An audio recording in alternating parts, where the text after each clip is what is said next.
नमस्कार दोस्तों, आप सभी लोगों का मेरे यूट्यूब चैनल पर बहुत-बहुत स्वागत है। यूएन के बाद अब ओमान की राजकुमारी ने भारत में कथित इस्लामी फोबिया के खिलाफ मोर्चा खोल दिया है। 2 दिन पहले ही यूएई की राजकुमारी ने यूएई में रह रहे भारतीयों की मुस्लिम विरोधी पोस्टर को लेकर नाराजगी जाहिर की थी और कड़ी कार्रवाई की बात की थी। हालांकि उन्होंने कहा कि दोनों देशों के बीच पुरानी दोस्ती है और कुछ चरमपंथियों की वजह से इन पर असर नहीं पड़ेगा। ये पूरा विवाद शांत होता कि उससे पहले ही ओमान की राजकुमारी ने भारत में मुसलमानों के उत्पीड़न का आरोप लगाया और चेतावनी जारी कर दी।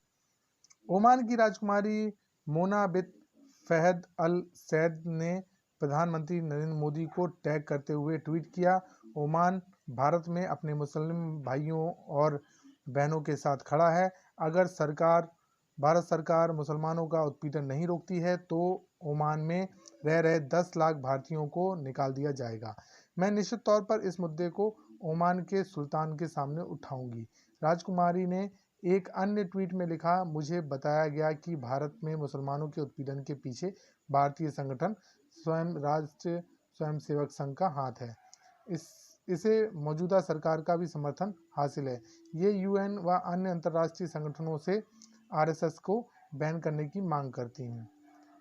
इससे पहले यूएन की राजकुमारी ने भी वहां रह रहे भारतीयों को आगाह किया था कि मुस्लिमों के खिलाफ भेदभाव करने वाले लोगों के खिलाफ जुर्माना लगाया जाए और उन्हें देश से बाहर निकाला दिया जाए।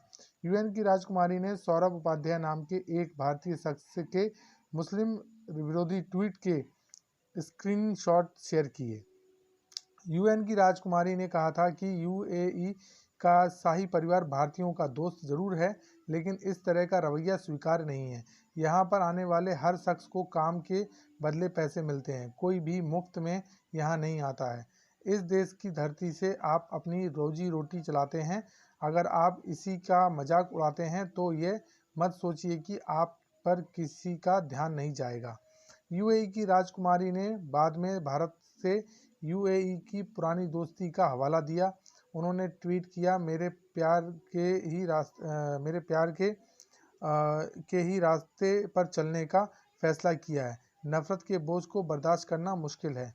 वक्त के साथ हमें एहसास होता है कि जो नफरत करता है, नफरत उसे ही नुकसान पहुंचाती है। हमें अपने मन के द्वेष को खत्म करना होगा और अपने बीच के मतभेद को स्वीकार करना होगा। खाड़ी देश में भारतीय कामगारों की अच्छी खासी तादाद है। प्रधानमंत्री नरेंद्र मोदी के सत्ता में आने के बाद से सऊदी, यूएई समेत खाड़ी के तमाम देशों के साथ भारत की नज़दीकियां बढ़ी हैं।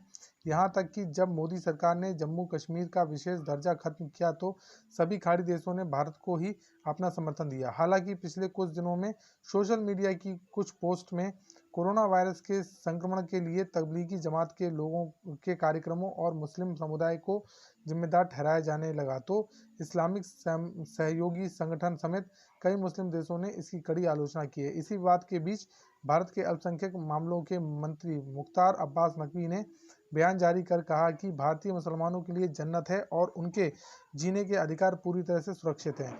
यूएई में भारत के राजदूत पवन कपूर ने भी भारतीयों को कड़ी हिदायत देते हुए कहा कि किसी भी आधार पर लोगों के भेदभाव करना दोनों देशों के मूल प्रकृति के खिलाफ है। वहीं खाड़ी देश से आ रही तीखी प्रक्रियाओं को लेकर पाकिस्तान खुश नजर आ रहा है। पाकिस्तान मीडिया में कहा जा रहा है कि भारतीयों के मुस्लिमों के प्रति पूर्व ग्रहों की वजह से खाड़ी देशों के साथ भारत के रिश्ते खतरे में पड़ गए हैं। तो ये थी ओमान की राजकुमारी का दिया हुआ बयान। लेकिन ये लोग ये नहीं समझ रहे हैं कि ये लोग हमारे लिए कितना नुकसान पैदा करते हैं। अब ये सोचना हमें और आपको है। ऐसे लोग तो अपनी वो टिप्पणी करते रहते हैं, लेकिन आपको और हमें सोचना है कि हमें करना क्या है। धन्यवाद दोस्तों। अगर वीडियो पसंद आया हो तो लाइक, कमेंट और सब्सक्राइब जरूर कीजिएगा और साथ ही साथ बेल आइकन दबाना मत भूलिएगा, जिससे कि आपको हमारे वीडियो की आगे की नोटिफिकेशन मिलती रहे। और आपने अगर मेरा चैनल सब्सक्राइब नहीं किया है तो कृपया करके मेरा चैनल